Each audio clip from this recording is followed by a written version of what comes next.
Hi, this is my low intensity Condi Virtuoso build. You will see in the linked build in the description that we run 65% crit chance most of the time. That means that you can take either banners or spotter and crit cap with Fury. If you have both banners and spotters, you want to be aiming for 60% crit chance here. And if you have neither of them, you need to run 70%. If you have one but not the other and you only have 60% gear, you can also take bowls of fancy potato and leek soup. That will replace one of either banners or spotter. You can also run the 65% and have neither banners nor spotter and take the food as well. It is really important to crit cap because of this trait here, Jaded Mind. You're going to do bleeding on critical hits and it's going to heal you when you do condition damage. This goes with Bloodson, which means that you stock a blade after you do enough bleeding. The two of them together means that you need 100% crit chance or as close to it in order to be able to only press the two buttons and have your blades restock themselves.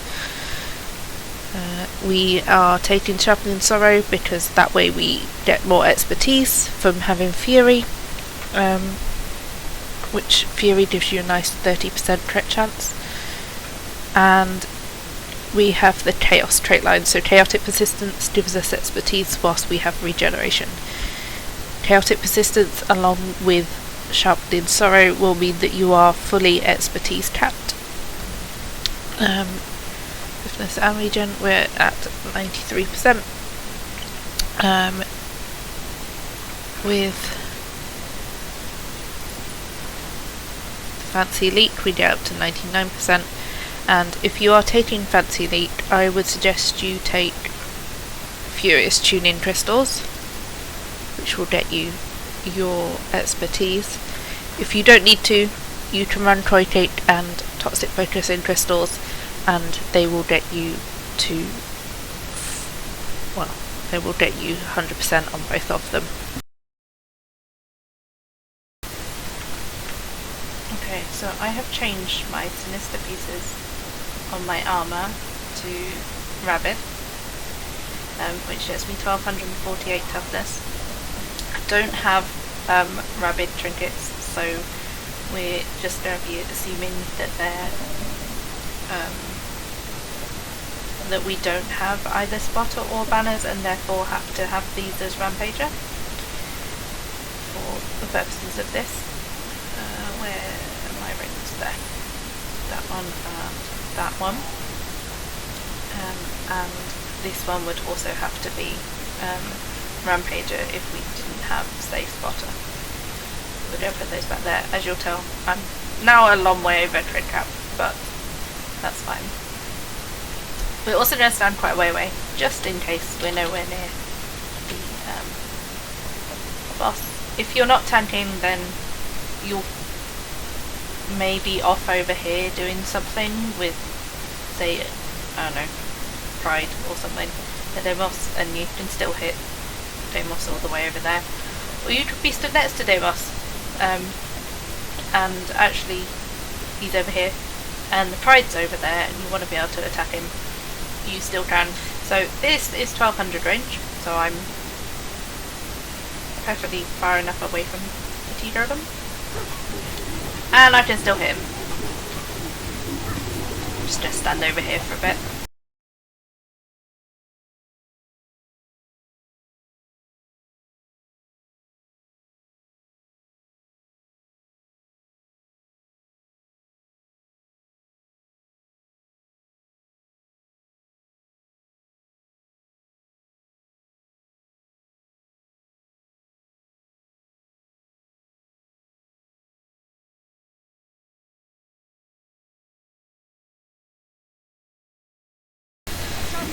Because of your 1200 range, you can actually CC all this way over here, because you have Blades of Dissonance.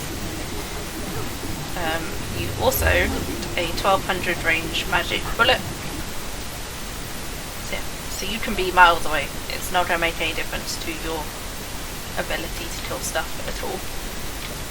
You do need to watch, because these pierce, you can kill people at Sloth, the first Slothling for example.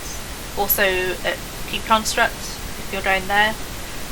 Be very careful during the orb phase that you are not accidentally hitting the orb, because your dad does pierce. We're going to be a little bit lower than before, about 25k, which is fine. There we go, 25,000. If you are wanting to get higher to tank with this, you can, if you have both spotter and banners, get your Trailblazer amulet. If you then change your Viper trinket to Trailblazer, you get to 99. Now, you will still do fine with 99. You don't need 100 straight, but that will get you to 1473. You can see what that does with the golem. This one, my golem.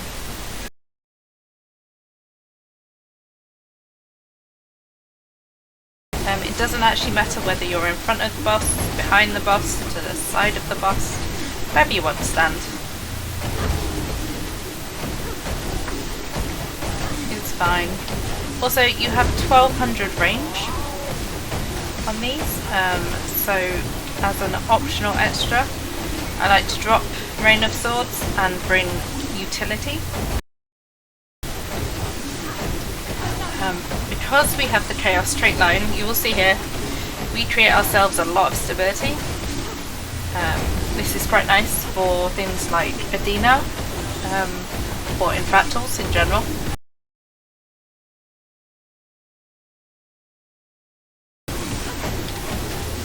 Also, because I'm talking, I'm not paying the most attention to this, but that's kind of the point, really.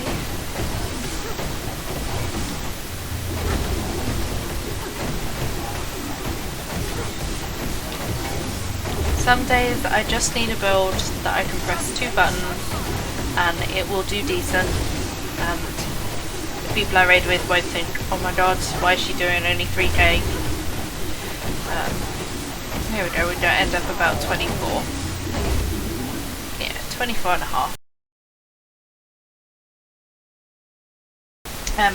But for Pylon,